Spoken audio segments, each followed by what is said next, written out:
মৃত লোকের নামে রাখা যাবে? মৃত ব্যক্তির নামে কুরবানি দেওয়া যাবে কি যাবে না?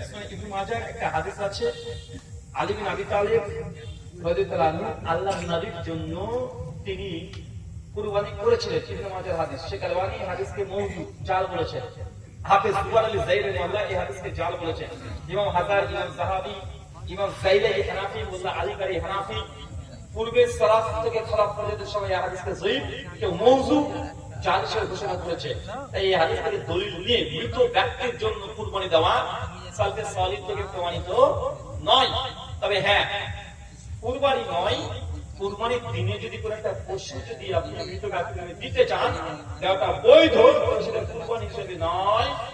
সেই পশুটাকে জবাই করে সেই মাংসের 3-4 ভাগ আর করতে পারবেন না, একটাই ভাগ হবে। সে ভাগ গরিব মিসকিন মানুষকে দান সাদকা করে দেওয়া, তাহলে সালাম নয়, ওই মাংস আপনি খেতে পারবেন না। প্রতিবেশীর উপরে কোনো ভাগ নাই, হুজুরের তো নাই, ওটা কুরবানি খাত নয়, ওটা কি গরিব মিসকিন মানুষের জন্য আমল হিসাবে। আর মৃত মানুষের জন্য যা হবে সেটা কি গরিব মিসকিন তাদের হক, তাদেরকে দিয়ে দিতে হবে, এটা সাদকা হিসাবে যাবে, কুরবানি হিসাবে নয়। এই বিষয়ে একটা ইন্ডিভিজুয়াল আলোচনা আছে, প্রায় 1 ঘন্টা। ভিডিও চলে যান, মৃত ব্যক্তির জন্য কুরবানি করা যাবে কি যাবে না, ব্রাদার রাহুল হোসেন 1 ঘন্টা দলিল ভিত্তিক আলোচনা আছে, শুনে নেবেন।